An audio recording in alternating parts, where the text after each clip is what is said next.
Hello, everyone. Thank you for regathering. This is the end of term party where everyone brings us with a highly developed papers that they have worked during the term, and this is the gift to everyone.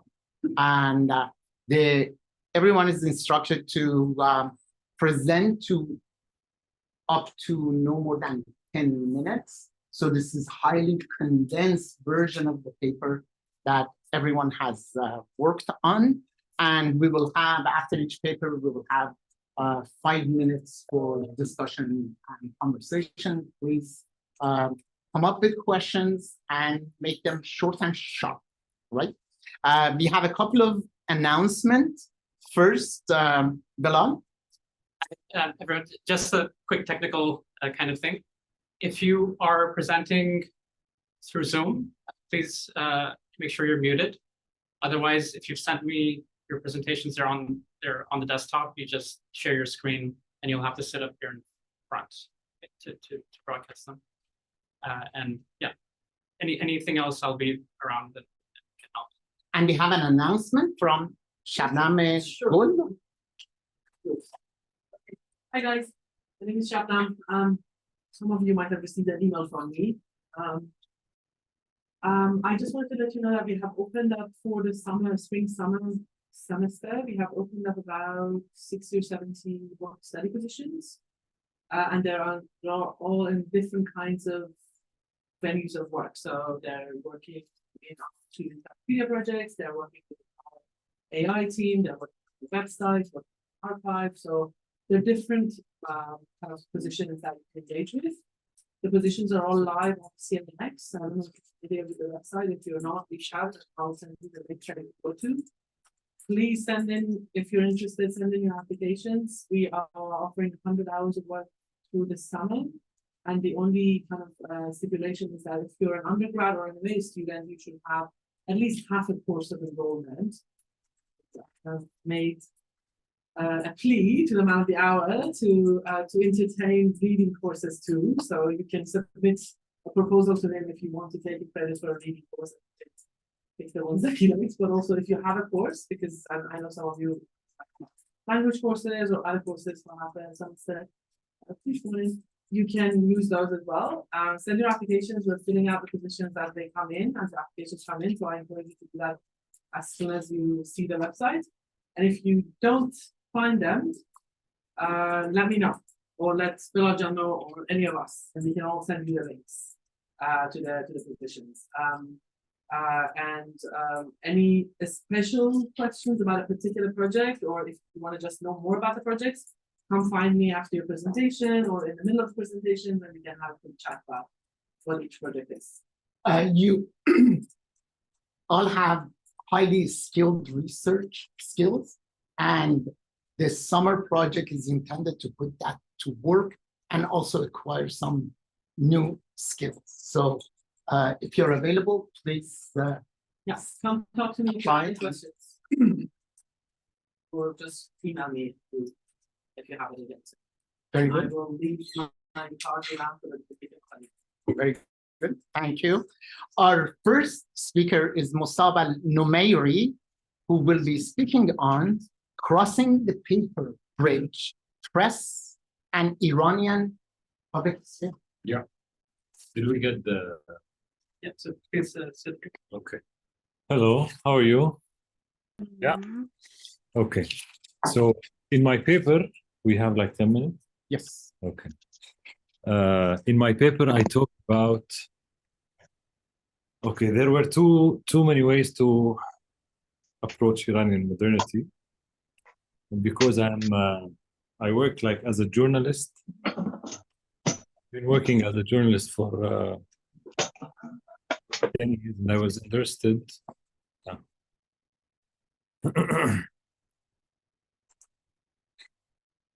Yeah, and I was interested in like it always fascinated me to know how to like how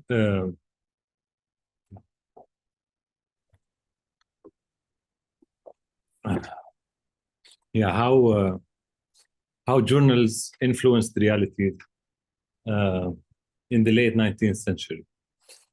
Yeah, it's a little bit overwhelming to be the first speaker at the conference. Get used to it. Yeah. You're gonna be first. No, I'm normally a poet, so I know how to perform from standing. Yeah. Okay, so I talk about Iranian press as a public sphere for modernity. Okay. How do I go down? Here.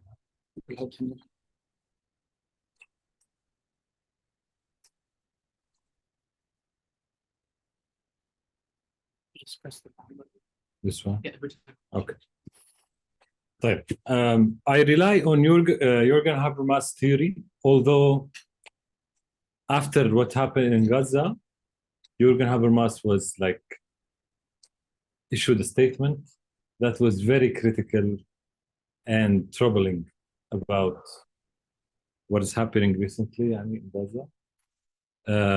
He showed his full support to Israel, whatever it does.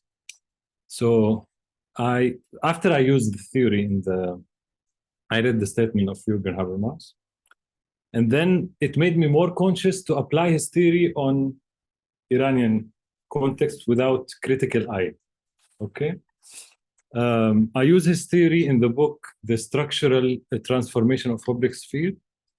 He recognizes that there is that politics was open for the masses or the public through the bourgeois class, who started to practice politics outside of the state authority. And therefore, some kind of public sphere was created through salons, coffee houses, and newspapers. Okay. So there are four elements, basically, for Jürgen Habermas' theory, which is the bourgeois class, the public sphere, and the public. And the fourth factor is the opinion of the public, which is he refers to as the reasoning. The public started to reason for the first time unprecedentedly. So I use Jürgen Habermas' theory to examine Iranian modernity. Okay.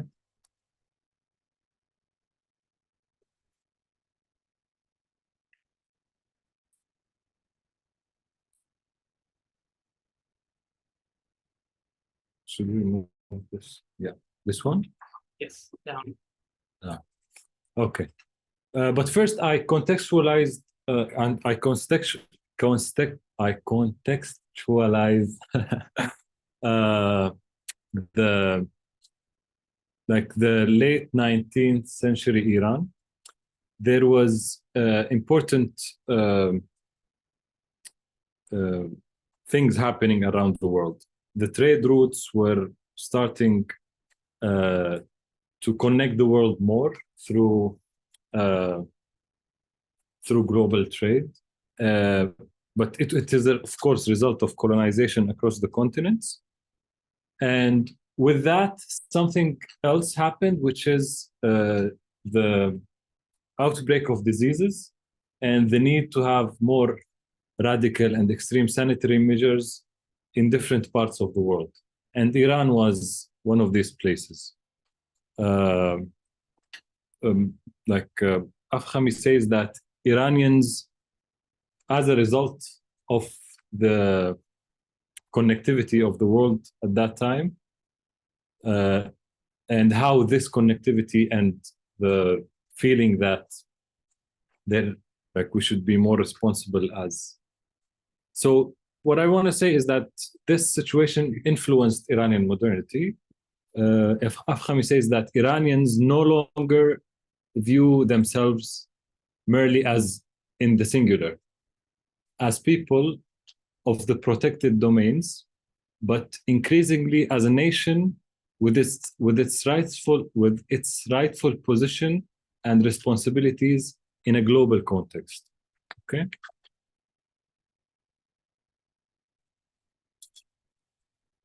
Tamam. So I'm losing sense of time. Please remind me if I don't have 2 more also- minutes. 2 more minutes. Sorry. Okay. Tamam. طيب.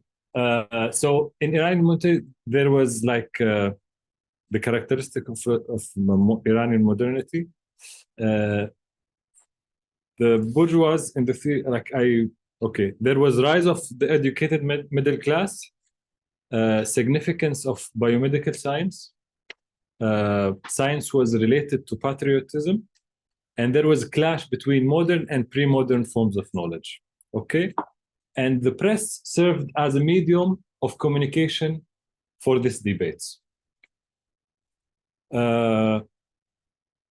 Professor Tawakkuli says that with the publication of news and opinions, Vakai Ittifaqiya, which is a journal at the time, and other official and non-official newspapers generated public knowledge and information vital to the formation of critical national public sphere. This critical opinion was vital for the process of modernity in Iran. Okay, there were I described my main argument is taken from these points, that the Western modernity did not go unchallenged. First, Iranian modernists were critical of the Western modernity itself, although they were trying to deliver it to the public, okay, because of the bad sides of modernity, like stress and diseases and whatever, and lack of time. The second is that the public were not passive receptors of this modernity. They practiced their agency in the process. And the third thing, which is the main argument that I focus on, is that there was low press issued by the Qajar state as a result of the constitutional revolution. This slow press regulated the press, so it allowed the press to exist and practice, but at the same time, it drew limitation of what could and couldn't be said in the press. And mainly the limitations and boundaries and the red lines were religion and political leadership cannot be criticized.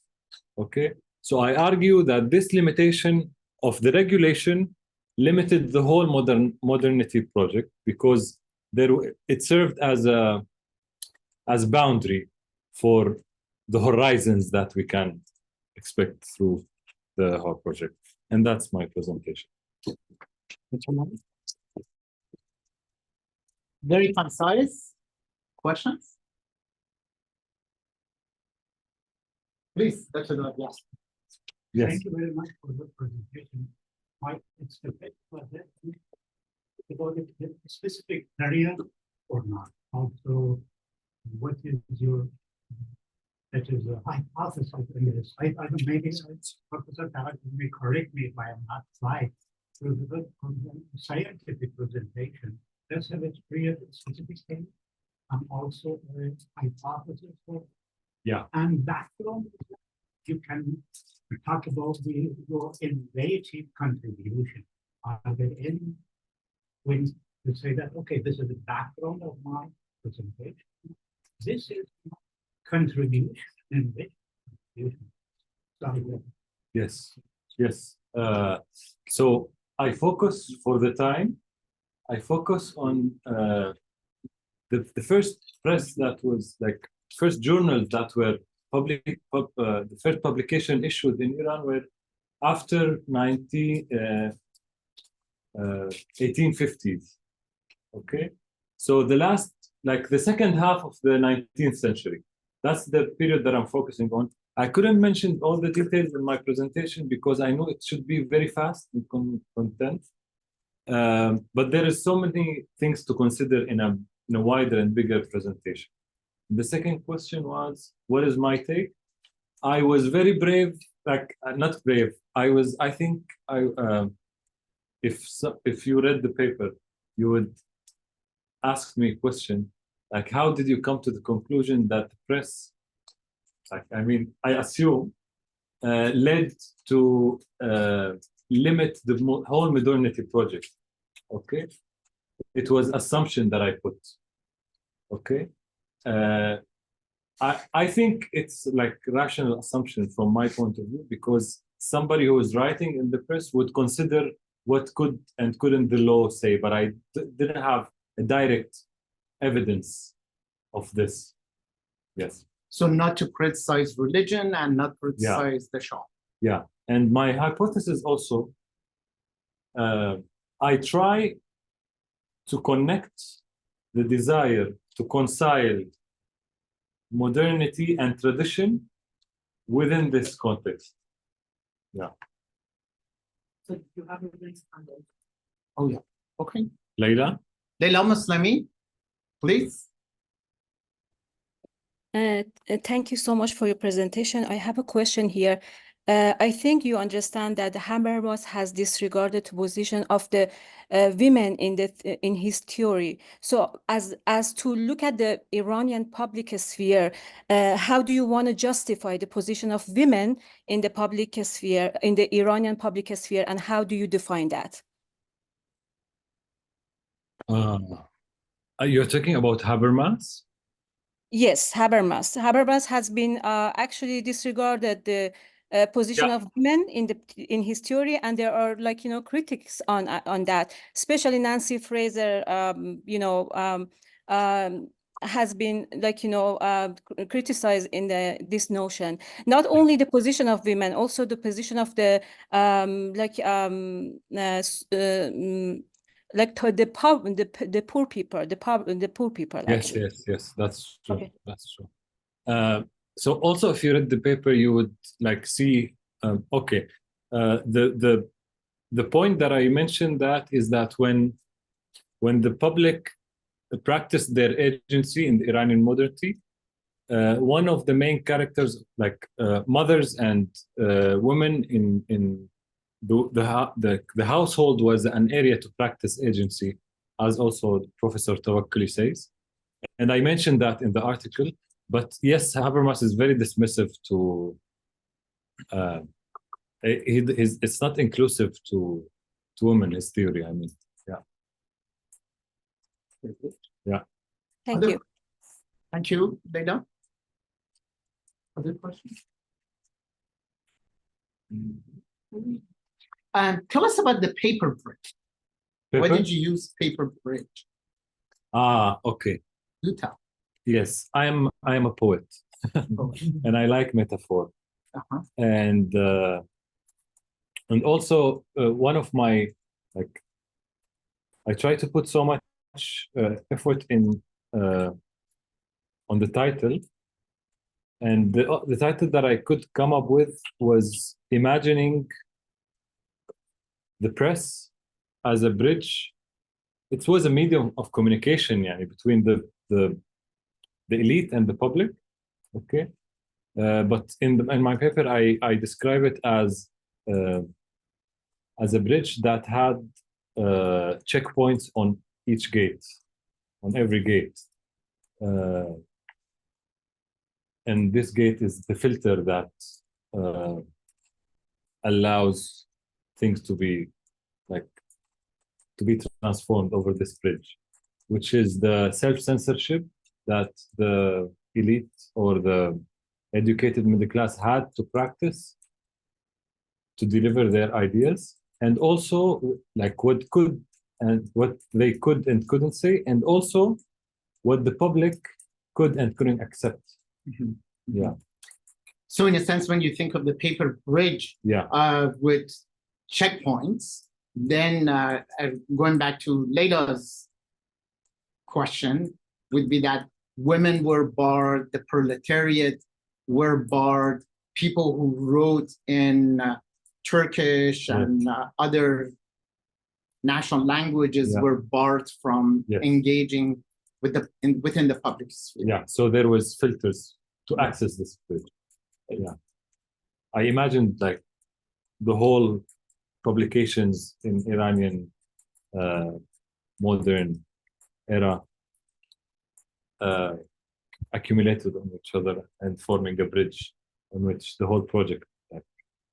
Starting with, since you started with Habermas and reflection on Gaza, seems like you have a Gaza model of public sphere with checkpoints and limitations and people who can pass and not pass, right? Yes. All right. Very good. Isn't strong, and then there are ways of these to be connected to each other. Yes. Press.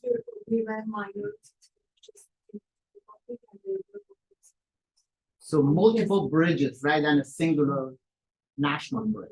Yeah. Yeah. That's true. Very good. Thank you very much. Please. Our next speaker is Mojtaba Shahsavari, who will be speaking on mysticism, jurisprudence, and the debate on religious authority in Qajar, Iran. Mojtaba. Another just last line, PowerPoint file. Diba. Oh, I'm sorry. Diba. Diba Esmaeilpour, Ahmad Kasravi, a psychological portrait.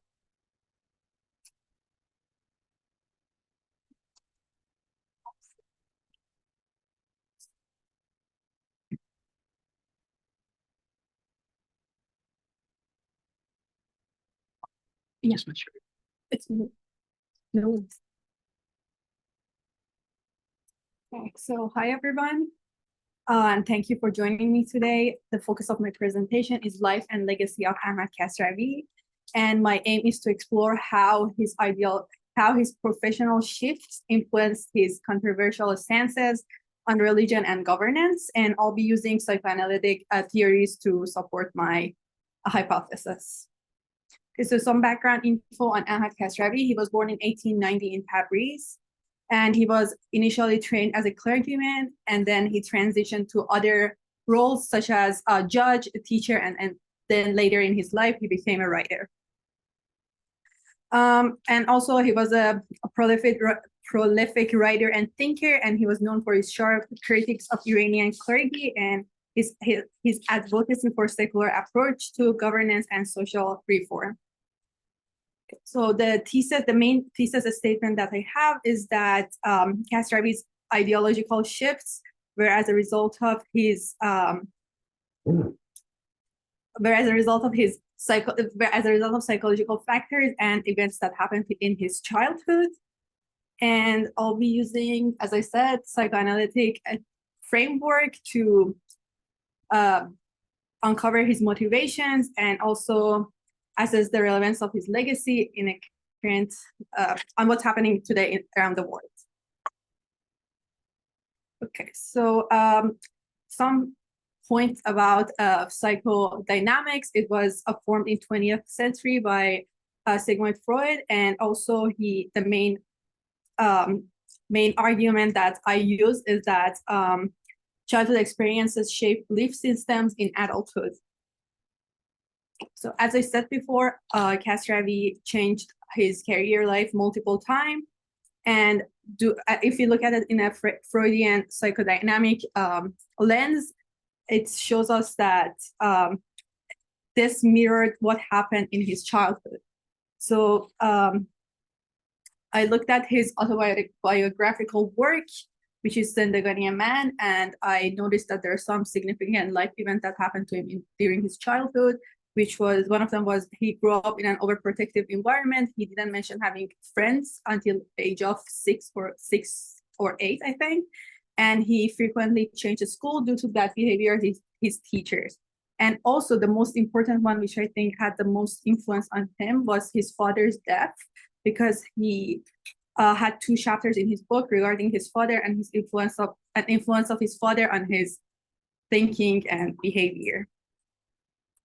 Also, it was after his father's death that he had to take the role of an adult prematurely because he was only 12 years old, which, if we look at it in a psychological approach, it's called a parentification, and it could even lead to developing an attitude towards figures that can help but are not willing to help, which in Kasravi's family were all mullahs.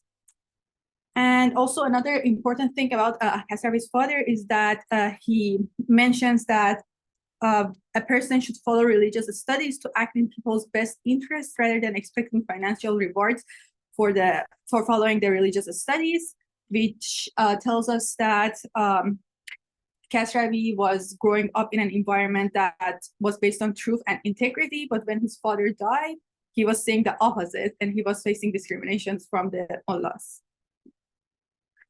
So based on social learning theory, we can conclude that his view about mullahs were taught from his father, and when he, as I said, as he entered the society, he saw the opposite.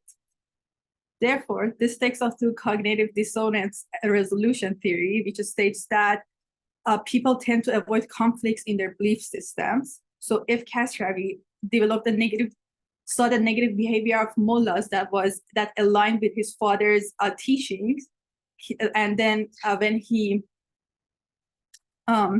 his cognitive dissonance was intensified. So in order to lessen his psychological conflict, he decided to reject critical authority and adopt an anti-clerical position as a possible way to resolve the issue. Because this theory tells us that when the psychological conflict intensifies, people either try to change their belief or change their action or change how they view that opinion, which in Kasravi's case, he rejected the religion and led to adoption of a new religion philosophy, which was Bakhtiari. Also, I argued in my paper that he took the role of judge and educator because of psychological conflict, because when he was a judge and also when he was teaching, he was able to apply the principles that he believed were right, and he wasn't bound by religious laws.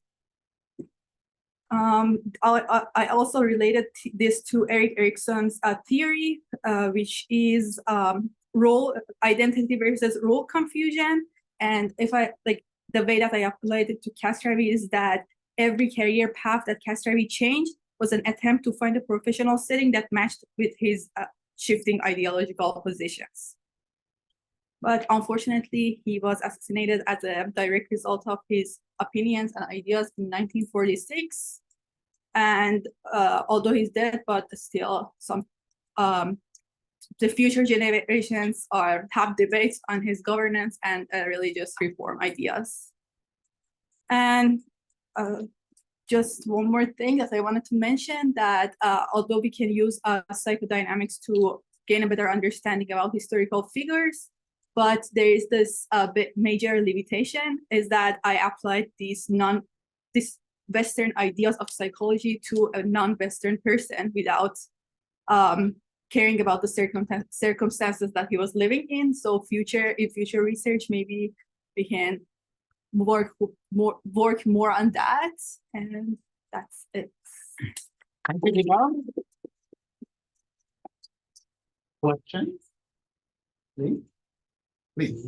Thank you so much. It was very interesting. So did Kasravi know anything about Freud? And so I have one question about Freud. And also, how about madness and insanity? Because Kasravi has written a lot about madness. And I always think that Kasravi thought that these Europeans are mad, they're crazy because they're going after machines, they are destroying the earth. So he had sort of a different rationality versus this kind of.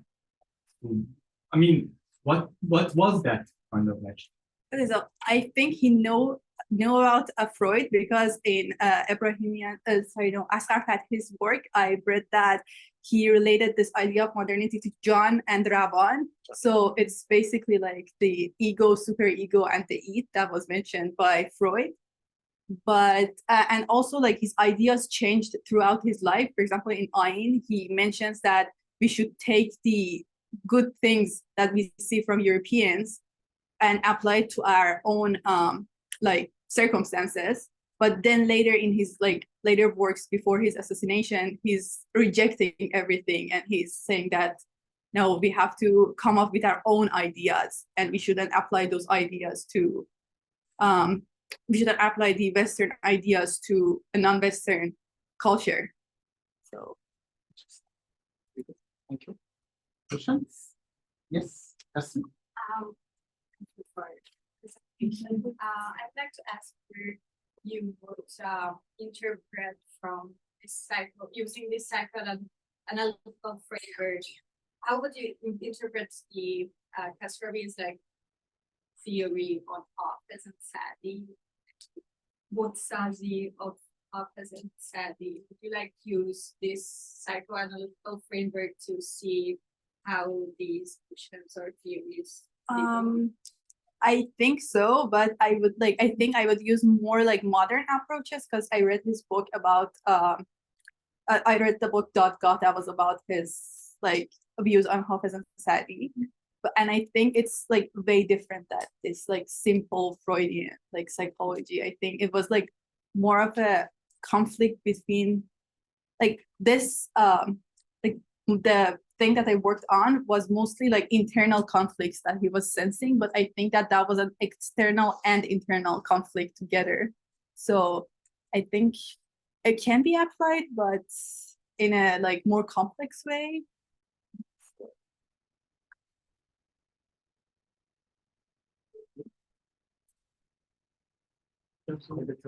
Comment just for elaborating much more in the work in the future. Is that you see changes in the evolutionary psychology, from 1960 after the cognitive revolution, and after that, after the coming up with the artificial that is intelligence. So there is very, so you should consider, I think, it's very good for your work to be somehow elaborated. And considering those changes, it also is coming, it's a very strange process in the psychology, more science, and after that, so many things in the humanity and the social. Thank you.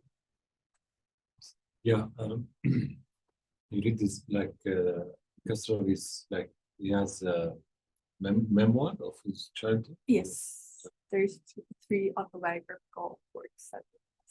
I didn't read it, but I have assumptions that as a man who's talking about himself, there would be so much constraints, limitations to things that he can be expressive to. You know what I mean? And to really catch, did you feel that there are things that are not, like, I don't know, precise?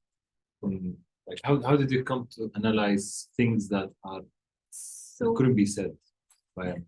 So basically, like how I focused on it was that I read the chapters and the chapter titles, and I realized that there's a like emphasis on his father's life. Yeah. And then I realized that maybe his father's death was the reason why he was like acting this way. Yeah. So, and also in his book, it's like really obvious. Like he puts more emphasis on the things that affected him a lot. So. Okay. Yeah. So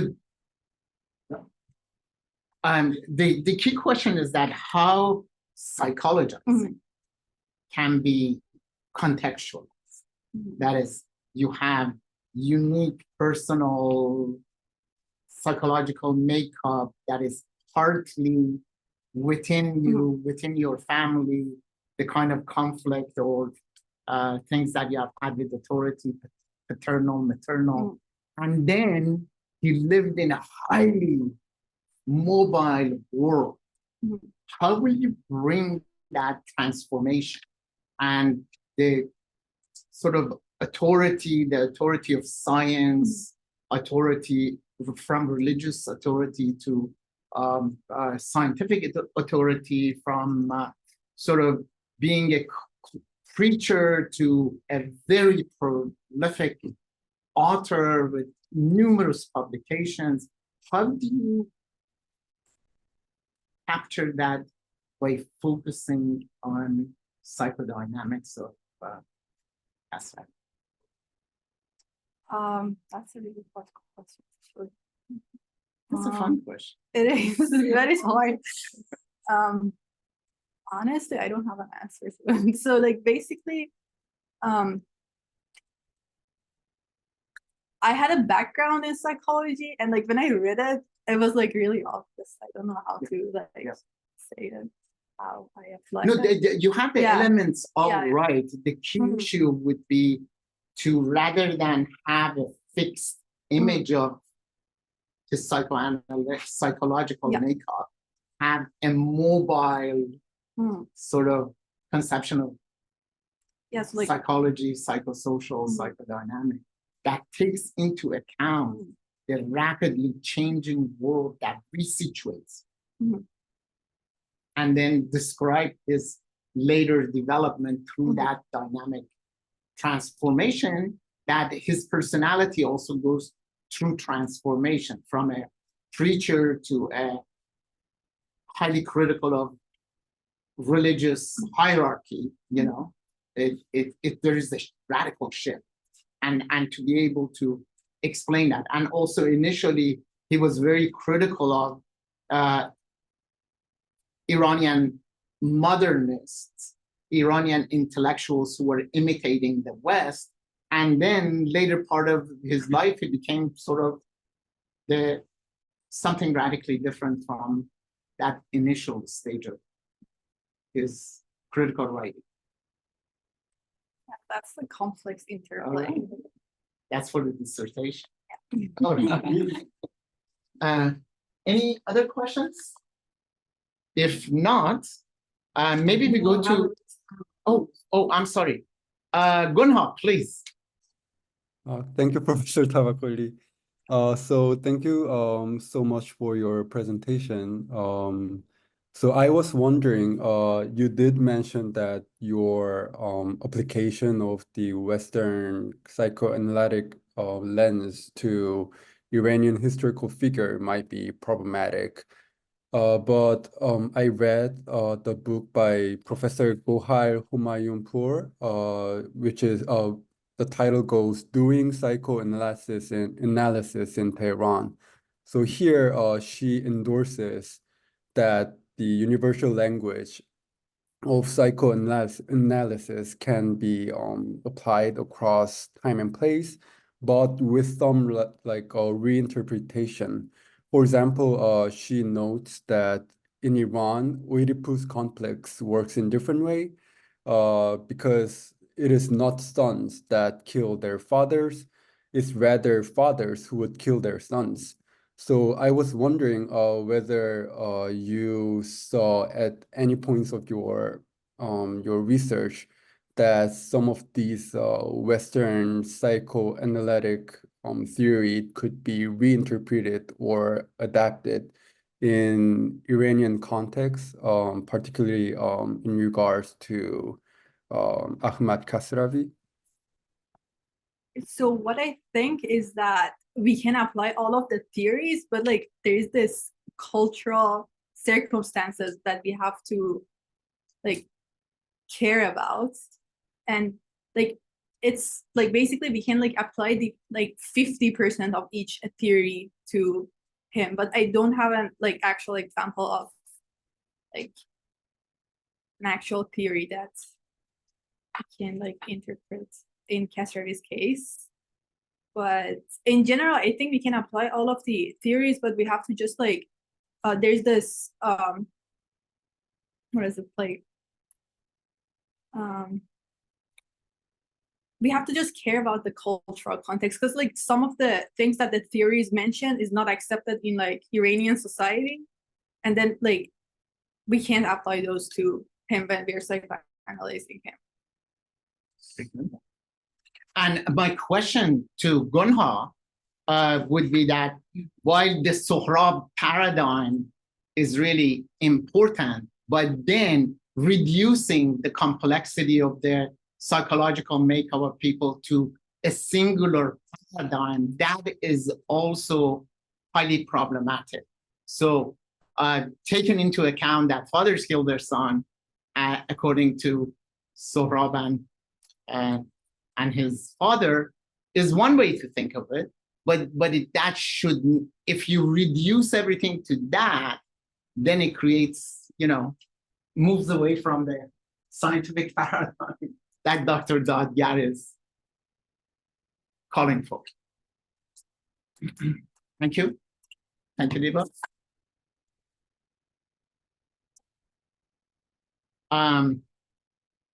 Mojtaba? I thought you were Shahsavari. No matter what. Shahsavari has an interesting meaning. No, I'm buying my food. May I? Shahsavari, please. Yes. Yeah, you can. Thank you. Please. Thank you so much. Please. Thank you so much, everyone, and thank you, Professor Bakhtiari, for this glorious moment that you are displaying all of us, especially the Iranian next generation. It's my good fortune to have you as friends and colleagues and dignitaries, members, and for this moment of next Iran, so to speak. Okay, today we delve into a pivotal chapter of Iranian history and religious style set against the background of early Qajar era, a period marked by significant transition in Iran's political and social fabric. The early Qajar period, beginning in the late 18th century, represents a time to consolidation and a definition for it. But during this era, that Iran witnessed the establishment of a new dynasty, and this period is crucial for understanding the dynamic of political power and religious authority in Iran, as it set the stage for the conflicts and development that followed. My main focus today centers on the fascinating aspect of this era. And may I change this to this? No. Yeah, you can do it. Yeah.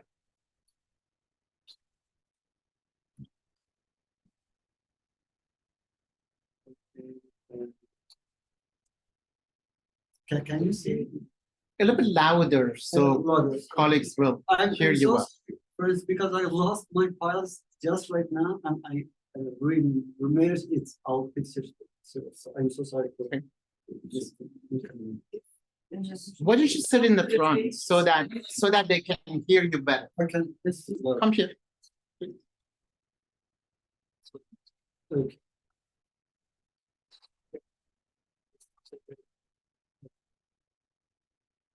Don't be shy.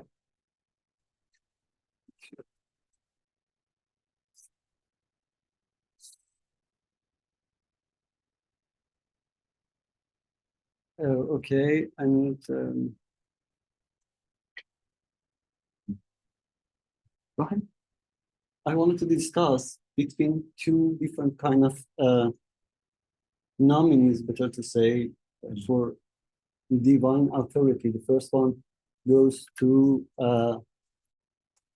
famous power dynamic and sovereignty that you already knew. As for how nowadays now Iranian government is representing that kind of idea that lasts at least after Safavid period, according to my knowledge. The less studied by the less discovered trends belongs to some kind of Persian mystical trend that I want to name it Persian school of esoteric understanding of religion in further way. So according to Professor Bakhtiari, I choose one of the most important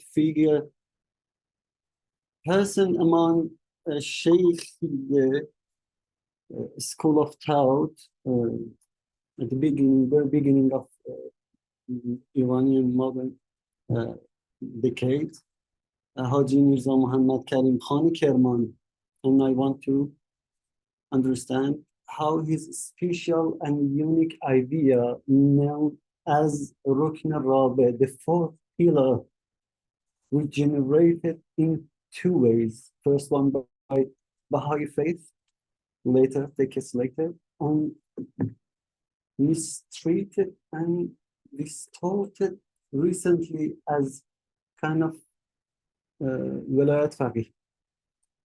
The main idea belongs to Haji Muhammad Karim Khani Kermani. He is the main figure and disciple of Sheikh Ahmad Ahsai. She great scholar, but the idea belongs to himself, not mentioned but by Rashdi, not mentioned by other scholars among Shaykhiyya school of thought. So, if I may, I want to mention some kind of background to our idea and give some historical context about the Shia Islam in Iran and introducing Ahmad Ahsai and the foundational principle of Shaykhiyya, highlighting their mystical interpretation of main sources of Islam, his Quran, Hadith, and esoteric mystical understanding of all universe cosmos. Not like Ibn al-Arabi. That is important. The Persian idea of divine authority belongs to Iranians. Those 1,000 years before to Eastern Khorasan, Al-Hakim al-Tirmizi, someplace nowadays in Uzbekistan, in Eastern Khorasan. So after Hakim al-Tirmizi, most of Iranian scholars follow that kind of idea. Finally, we can track it to some places before modern. So, this is okay. This is Sheikh Ahmad al-Ahsai. If I have time, I want to introduce Sheikh Ahmad al-Ahsai shortly. Loud, okay. Sheikh Ahmad al-Ahsai shortly. Okay, and sorry, I lost my. Okay. During for some introductory to my understanding, during the Safavid dynasty preceding the Qajar era, Shia Islam was established as the state religion, which marked a defining moment in consolidating Shia identity in Iran. This period saw the development of religious institution and the formalization of Shia jurisprudence, fiqh, which laid the groundwork for the religious authority in the ulama and Shia clerics. By the time the Qajar dynasty came to power, the late 18th century, Shia Islam was firmly entrenched as the understood of Iranian society, so embraced by Iranian society. As Hanieh Korban mentioned, that Iranian religion, Iranian Islam, not the orthodox form of Islam, Iranian kind of Islam. Okay, Sheikh Ahmad al-Ahsai, that you have here the portrait, the main portrait figure of Shaykhiyya thought and movement, a significant intellectual and mystical interpreter of Islamic faith, was born in the late 18th century and was contemporary to the early Qajar period. He sought to address what he perceived in shortcoming in the religious practices and understanding of his time.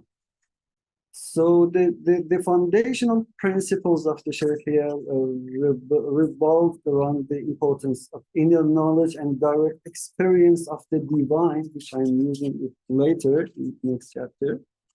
And from his time, he entered the courts and historical conflict within Shia Islam established formally, so to speak. And the emergence of the Shaykhiyya movement didn't occur in isolation, but was part of the broader context of intellectual and spiritual ferment with Shia Islam. Okay, after Sheikh Ahmad al-Ahsai, okay, this is Haj Mirza Muhammad Karim Khan Kermani, and I want to introduce him to you. And we go. How much? 3 more minutes. 2 more. Okay. If I may, that was interesting. These are family and leadership of Shaykhiyya school. In his publication, he has more than 200 solid works containing, I don't know, more than 10,000 pages. Most of them are not published in manuscript form nowadays. Muhammad Karim Khan Kerman. I'm using two major works. First one is Risale Sultaniye, the royal treatise, so to speak. And the second one is Irshad al-Awam. For this idea, please look at this chapter of his idea, that finally he comes to the idea that nowadays, for now this final line of quotation, furthermore, nowadays people do not have much of need for the evident jurist fuqaha of law. That shows mystical understanding is somehow versus orthodox fuqaha movements. So they are not. It's from Irshad al-Awam. Sort of displacing. Yes, absolutely. Fuqaha. Yes. Yeah. And we are in a place, matter of time, that we can replace fuqaha with new kind of understanding, either esoterical, either some kind of new schools of thought, something like that. So in his very famous book Irshad al-Awam, he's mentioning that the real teacher of humankind, they are here to upgrade the understanding of people in the society, and it is the first time within Iranian religious thought, that intellectual religious thought, that we have some kind of agency for people. People exist, that they can choose, they can understand by their point of view and through the eyes of their society. So it is important. The second is the importance of women. Women, they are existed and they are a part of elite society to understand themselves and identities. They have identities. So it is a very, if I may, I want to share a table for you that compares two kind of ideas, means fuqaha and mystical idea. You can even see that with yourself. It's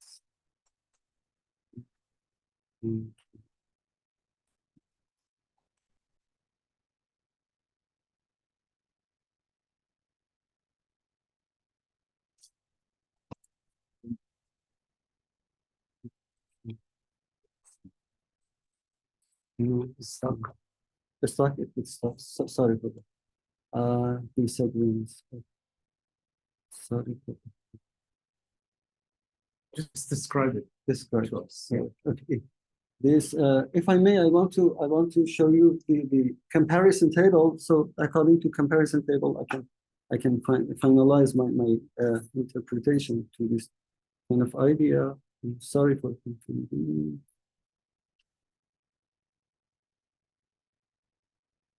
Okay.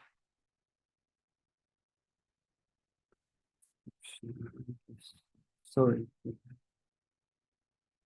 Oh, this is the difference. Okay. This is comparison table. Traditional Shi'i clerics known as fuqaha versus Shaykhi, or better to say mystical perspective. Okay, you have criteria approach to Islam, traditional Shi'i fuqaha firstly, and then Sufi perspective. You can see that fuqaha that they have some observative kind of ideas that you can see, and about interpretation of text, textualize, and how they have some kind of literal interpretation of Quran and Hadith, like in Judaism. You can completely see evidences, solid evidences, but in Shaykhi perspective, you have another kind of understanding, view of modernity that is important, because later Shaykhi disciples can somehow involve the idea of modernism. They can involve, at least they can engage themselves, and also they allow the society to engage. but in traditional Shia calligraphy, you can not observing, at least tracking this kind of ideal role of clergy, engagement with science and innovation is important. The main production, or better to say, by production of modern times. How, for example, using bathroom was kind of haram, forbidden in a part of time. Using, for example, some kind of cube candies, sugar for huge amount of time was forbidden, was haram, was disrespected with any kind of interpretation and evidences. And finally, spiritual authority and emphasis on community versus individual, that I'm trying to say that for society, for modern Iran, each person with ideas, with different kind of understanding, with personality, emotionally and physically, they are existed. According to less studied trend of Iranian intellectual scholars known as mystics, Persian mystics or something. Thank you for your. Very good. One question. Yes. Very quick question. So I wanted to know what language your primary source was. The extent that you showed the Farsi piece. Was it? First of all, Ershad al-Avam written in Arabic into lithograph, Tabat Hajariya, Shahsavari, two huge lithograph in Lucknow and also Bombay published. Later, it translated into Persian, or we don't know that Haji Muhammad Kermani translated into Persian. So we can compare. But for sure, Ershad al-Avam is 100% belongs to Haji Muhammad Khan And did Kermani. you compare the Farsi that was there with the Arabic? Absolutely. Okay. Absolutely. So that is the thing. If it was in Arabic version, so it belongs to elites outside Iranian border. But it is in Persian version. So everyone is No, but you also Arab. also Persian. 4 volumes of Persian translation belongs to him. We are not aware, but any kind of translator available. In a sense, he rewrote it. Yeah, absolutely. In Persian. Interpreted his idea for Persians. Very, very brave, to be honest, Sean, because sorry. I think you have a treaty medical. He has 3 big volume works of medical named Daqaiq al-Alaj, means very specific comments on medicine. Daqaiq al-Alaj published. I don't know if it's published. No, it's kind of manuscript form. Oh, yeah. Abul Faz? Yeah, you have a question?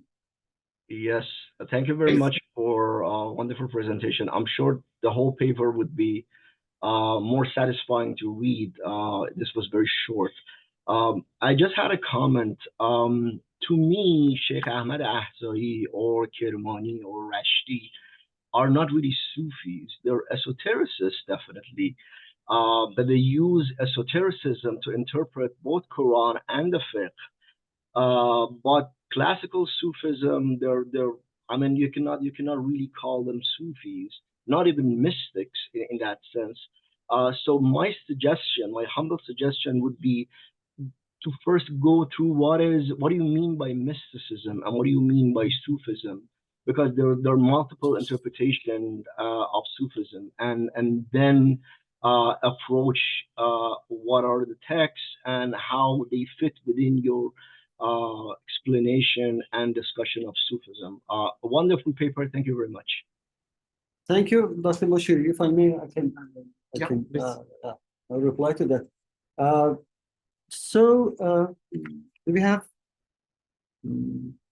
We have famous scholars during Iranian historical and intellectual thought named Sufi, and they are not Sufi, means Pashminatush. They are not, nothing have something related to Suf extremely. For example, Abdurrahman Sufi al-Razi, it's astronomer, but it is Sufi. I suggest that it related as Dr. Moshe mentioned, it is related to some kind of Gnosticism, and Sophia means some kind of sage thing, intellectual thing, that kind of wisdom. Sophia means Kharat, Sophia, wisdom. So Sophie, every place we have some scholars named Sufi, they are not doing something like rule, some khair, something like that. No, that means they have intellectual understanding of things and texts. My suggestion is not everyone belongs to Sufi trends or famous orders. Salasal. No. Everyone has some kind of deeper understanding and profound sensation of texts. Cosmos idea individuals could be named as Sufi, but according to Rumi, از هزاران شخص یک تن صوفی هم مابقی در سایه اون میزین.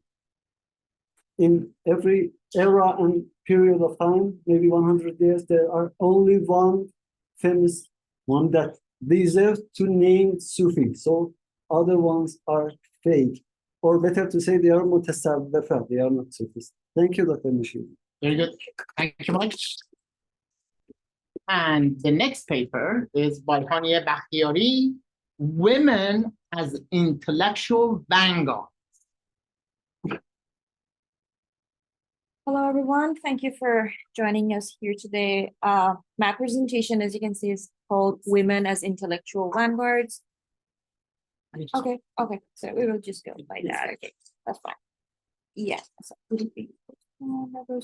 okay, yeah. So my paper looked at basically the overlooked archive of early 20th century Iranian women's journal publications. I was specifically looking and focusing on the contents of the weekly magazine Zaban Zanan, as you can see, like one of the first slides of that, like which was published, I think, like in 1920s, and it was founded by Siddiq Dolatabadi in 1990, like in its first issue. I will offer a historiographical rationale for the emergence of women's press, and then I will be offering also a discursive analysis of some selected texts in this magazine.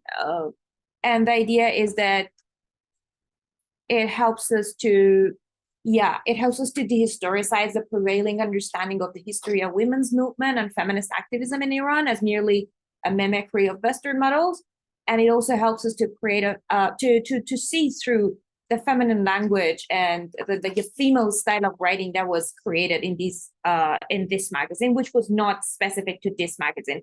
This is just an example of the periodicals published by women in early 20th century.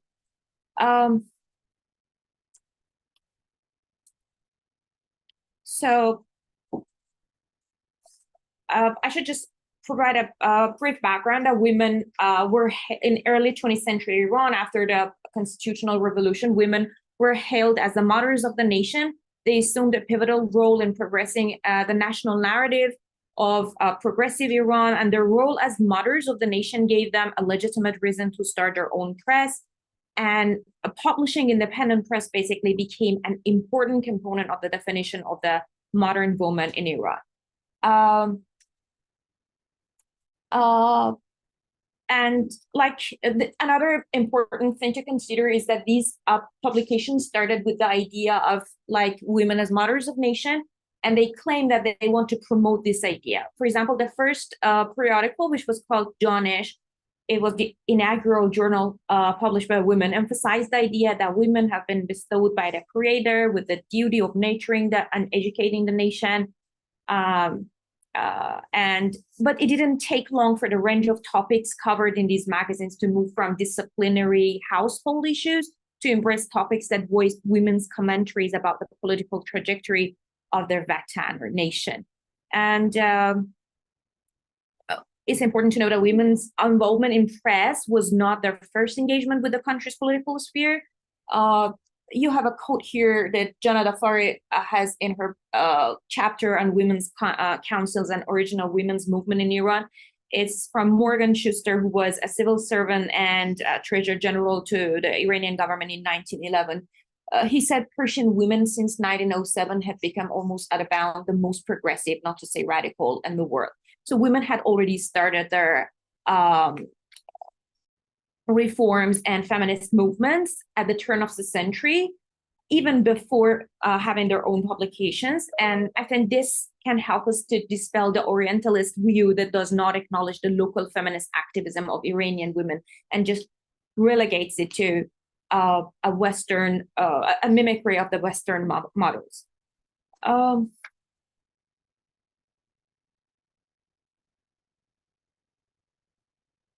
So as you can see, like on every first page of this magazine, there was this sentence, مرام مجله تربیت مادر, the approach of this, sorry, it's the magazine, to educate mothers. But like when you go through the contents of every issue, you can see there's so many political and social statements written by women who are sometimes anonymous, sometimes like they're not really important figures, but they contributed to the political and social changes of the country. So they already like moved from domesticity to to more important topics. I'm just drawing on one of the texts, for example, Beyad Haftaday, like if Haftaday was like the day that women removed their veils, but there's like a very important piece of information here.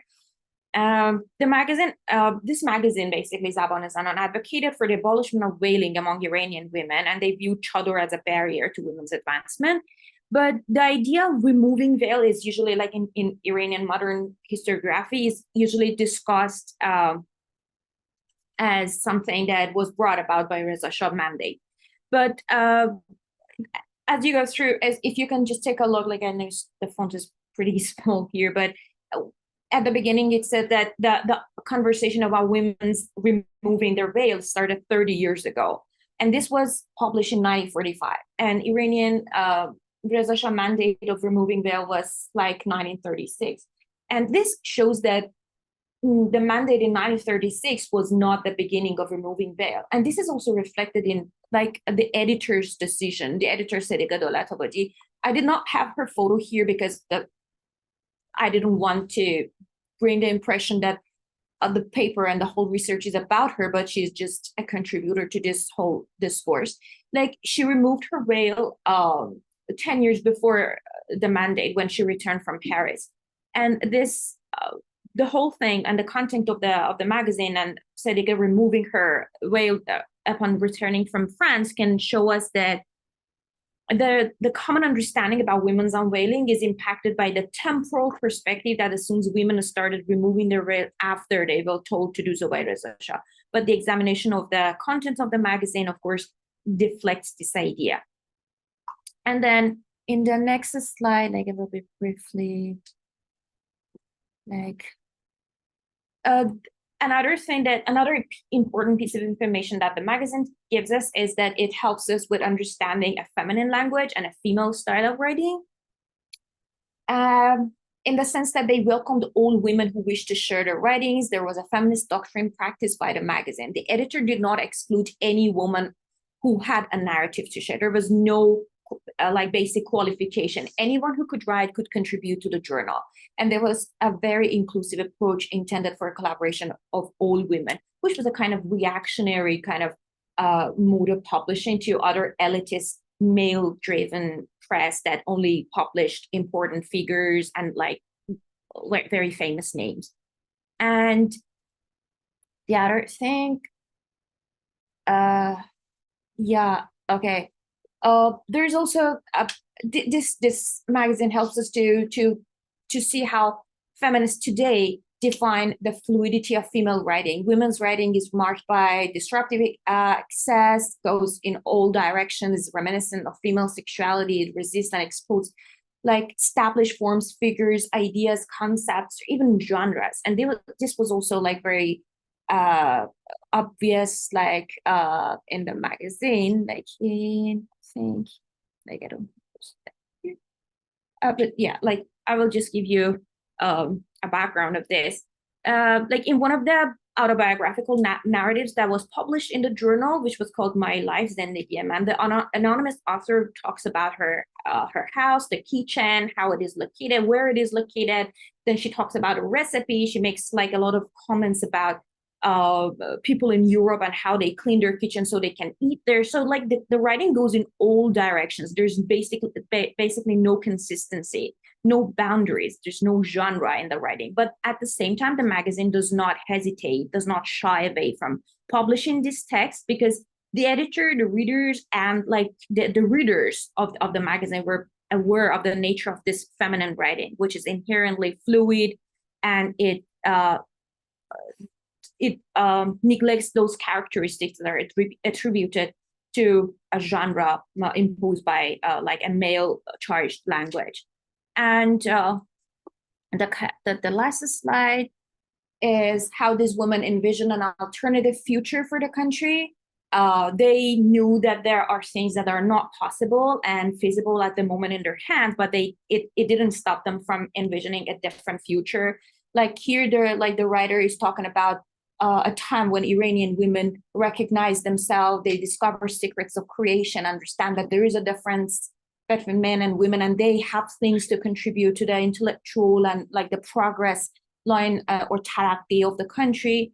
And finally, I can say that the writer who wrote like this or many other pieces that spoke to women in future, but they wrote it in 1920, 1930, they were aware of the opportunity. They were aware of the fact that the opportunity is not still there for them at the present moment, but they had horizons of expectations, and they have this knowledge of what cannot be said at the present moment, what cannot be done, but knowledge of moments when the not yet of the female subject can be written into the text for the sake of the women in the future. And yeah, that's all about it. Thank you. Thank you, Hanieh. Questions? Just make a comment. I just want to explain to you, it's very interesting that you didn't dismiss this magazine as a because it didn't have consistency and they include everything. I think it's interesting that you read through them to see what they cover all the topics. Yeah, and that's like following your comment. Simply this was always like. Yeah, and that is exactly the reason why these contents are not pretty much reflected in the Iranian modern historiographical like kind of scholarship, because these writings are considered too trivial, too personal, but in fact, like they're a kind of national memory that really needs to be explored. Yeah. Any other questions? Yes, please. Were any of the major Western works, like by Mary Wollstonecraft or others, available in Persia, either in the original language or in translation? Yes, they were. And like it cannot be denied that these women were pretty much like really impressed by what was going on in the West. Like even like in one of the slides that I showed about, like the woman was writing about her everyday life, and she was at the same time describing how women in Europe like are better housewives because they're cleaners in their kitchens. And like they were really impressed by that, what was going on in the West. There were a lot of translations about like those texts that spoke to women, but at the same time they were integrating like those ideas like into a local type of feminism that they were working with in the country, inside the country.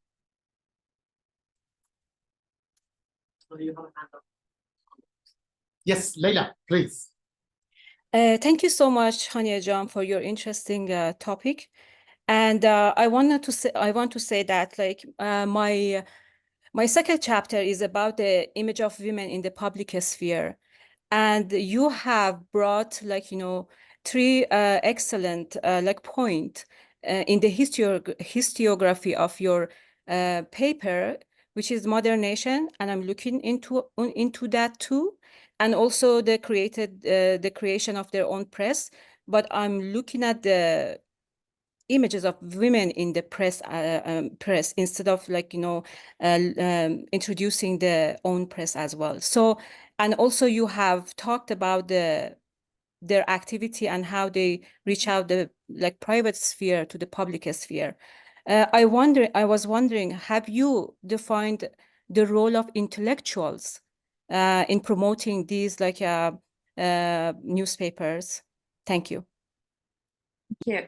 Okay, so if you're talking about intellectual, like female intellectuals, women, yeah, like that was basically these periodicals and publications were not had never been published if it wasn't for the female run associations, which were called anjumans. Okay, they gave rise like to these publications, and they help women publish.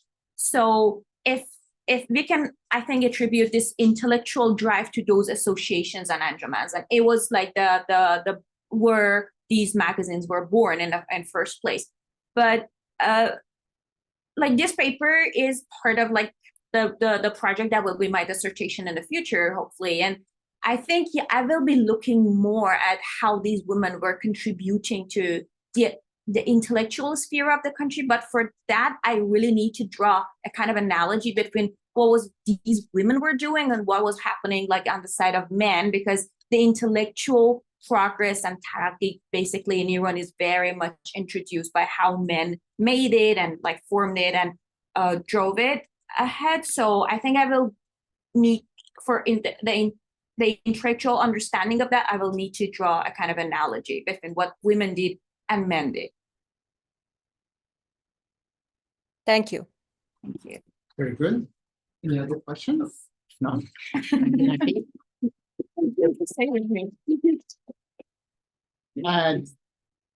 next paper is by Mohammad Khorsandrou, who will be speaking on the Jewish question in Iran. Okay. The title of my paper is The Jewish Question in Modern Iran. Although the title of this paper covers a broad topic, it opens a door for further research related to my dissertation. My paper deals with the issue of Iranian Jews' nationality status in the modern era. In the short period that I studied and researched about the Jews of Iran, I realized that there are three different ideas about the Jews of Iran among researchers, writers, and activists in this field. The first group considers Iranian Jews to be citizens of Iran regardless of their place of residence and life, among whom we can mention Amnon Namser and Homa Sarshar. The second group believes that Iranian citizens, regardless of their religion, can have the citizenship of other countries, and this does not negate their being Iranian. From this group, we can mention Lear Sternfeld from Penn State University. The third group declares that under certain conditions, which I mentioned later, Iranian nationality can be considered for Iranian Jews, whether they reside in Iran or not. We can mention Sayyid Jafar Shahidi and Sayyid Ghulamreza Saidi in this group. When I was reading these groups' notions and ideas, I had two main questions in my mind. Why do we have this question about Iranian Jews' nationality? Why don't we have this question about Christian or Zoroastrians? And then why, what reason raised this question about Jews? So for some reasons, I ignored the first question and I picked the second question as the main question of my paper, which is what reasons raised the Jewish question in modern Iran? And among these people in the third group, I decided to choose Ghulamreza Saidi because the third group mainly challenged the nationality of Iranian Jews. So I decided to talk about Ghulamreza Saidi as the representative of this group. I hope in the future I have time to show and write paper about those people who disagree with Ghulamreza Saidi.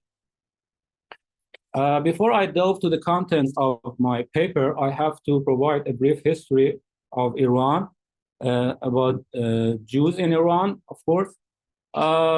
Nahid Pir Nazar believes that Jews immigrated to Iran in four major phases, as you can see here. Three of them belong to the ancient era, and one of them belonged to the medieval or pre-modern period. I don't want to talk about the ancient era. The only thing that I can say that, according to Nahid Pir Nazar, we can argue that Jews are among the oldest minorities in Iraq. But after the rise of Islam and after entrance of Islam to Iran, I mean, when Muslim Arabs collapsed the Sassanid Empire, all Iranians faced something new. What does it mean? It means that if they were non-Muslims, they were somehow second-hand citizens, second-grade citizens. Actually, I have problem with the word citizen because it is a modern word. It's better if we use subjects of a lord or of a king. But here I use citizen, but keep in mind that it doesn't convey a modern meaning. So they were second-grade citizen if they were non-Muslims. For example, if a Muslim committed a murder and he killed a non-Muslim, he or she undoubtedly would face a punishment, but it wasn't a capital punishment or execution. But if it was in reverse, undoubtedly that non-Muslim would face execution. But two pivotal moments in Iran history happened that turned the page for Iranian Jews. The first one was the constitutional revolution that happened in 1905. 2 years later, in 1907, the first national parliament of Iran enacted a law and announced that all Iranians, no matter what religion they follow, are equal before the law. It means that this time, if a Muslim murders a non-Muslim, he or she should expect execution. It's equal for everyone. And it was one of the main reasons that people like Fazlullah Nouri stand against the constitutional revolution and rules like this. But it was not only about Jews, it was true about all minorities. So another pivotal moment happened in the history of Iranian Jews, which was the rise of Zionism. I couldn't find an exact date for Zionism, so I considered this period of time as the rise of Zionism. I'm not an expert about Zionism, but generally they declared that all Jews all around the world deserve to have a homeland. They deserve to have their own nationality, mainly in Palestine. So if you were a Jew and you decide to leave your country and live in Israeli state under the rule of the Israeli state, then you could call yourself an Israeli guy. So these two moments, I mean the constitutional revolution and the rise of Zionism, put Iranian Jews in a dilemma. Now we have the first group, as I mentioned earlier, like Homa Sarshar, Houman Sarshar, and other writers, thinkers, and scholars, that they say that supporting Zionism or following these things don't decline the nationality of Jews in Iran. If they are supporting Zionism, it's something religious. We shouldn't say that they are no more Iranians. I read somewhere from Houman Sarshar, he wrote that if a Muslim in Iran supports, for example, cities like Mecca or Medina, or if they pay for sacred shrine in Medina, should we say that they are no more Iranian or they belong to Saudi Arabia? On the other hand, we have those thinkers, writers, intelligentsia that they say, yeah, Zionism is something great. And if Iranian Jews are following Zionism, if they support Zionism, they are automatically no more Iranian. So among these people, as I said, I decided to write about Gholam Reza Saidi. Obviously, he is not a non-academic person, but I can't call him an academic person because officially he has no certificate. As far as I know, maybe you can bring something to repudiate my argument. But he was fluent in speaking English, French, Arabic. He translated many books from these languages into Persian, from Persian to these languages. He cooperated with famous people like Iqbal Lahori or Ahmad Kasravi for 2 years. And he was well known in his own time. What made Gholam Reza Saidi angry for a period of time was this.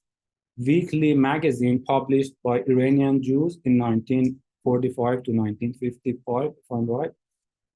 The name is Alam Yahud, or the Jewish Law. It's a good example of this dilemma. People who Habibullah Lavi, as I said, published this weekly news magazine.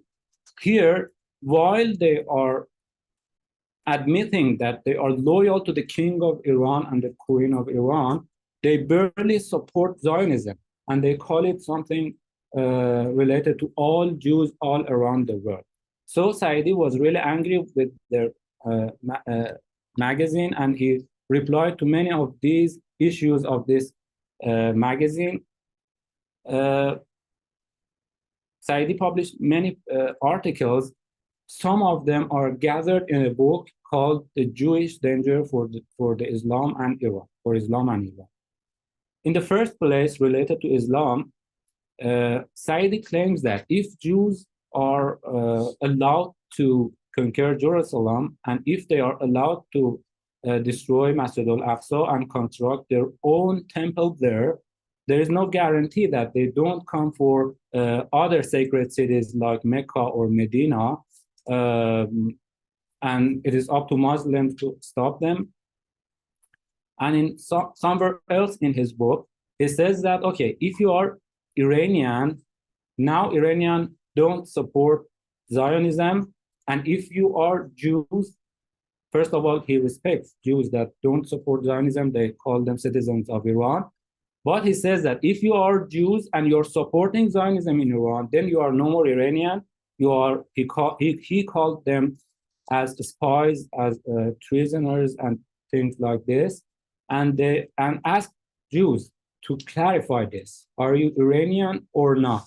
If you are Iranian, these are conditions. If you are not Iranian, then he asked authorities to confront these people and call them others, not Iranian. I wish I had more time to talk about other ideas about this issue. Now I've just started. This is the first step. Here we have Khorsandrou Saidi. Maybe in the future I write about other people's idea about the Jewish Iran Jews nationality. That's Questions? Yes, please. There's something interesting you brought up in the idea of whether an Iranian supports Zionism, whether it's Iranian or not. I'm not sure if you found any of this research or something, because it's more, I guess, to the side. But when you think today, there's a large Iranian diaspora, and it's interesting. I wonder what the kind of, if there's been any sort of similar towards people who are, let's say, American citizens, who are also Iranian, do they have the same kind of that kind of dual identity, or is it just purely on top of things? well, actually, first of all, I have to say that these are not my ideas. I just presented. Yeah. We can see similar cases not only about Jews in Iran. Nowadays, we can see this about all citizens in Iran, that people are more getting considered as others, and then the rest are considered as we the people. This circle of we the people is getting tighter and tighter.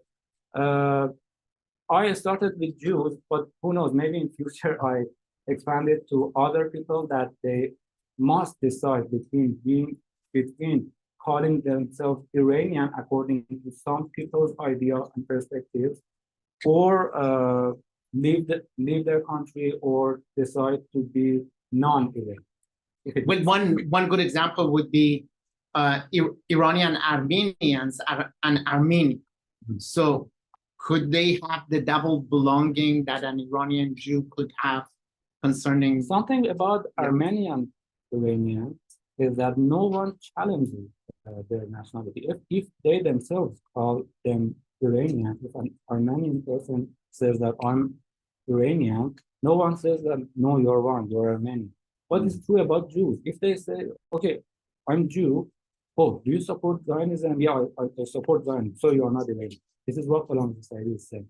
But I think it's not true about, for example, Armenian. Maybe it is true about Baha'is nowadays. If they don't negate being Baha'i, then they are not Iranian and they can face a severe punishment.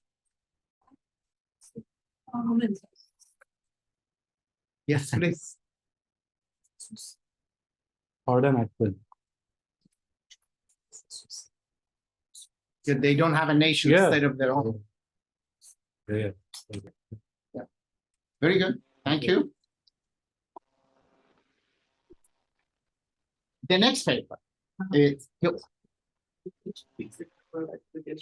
Comments about it. Should do it after the break. can you We'll do it after the break because what is the camera problem? we don't have not nobody on the Zoom has a view of our room. What It's- is yeah.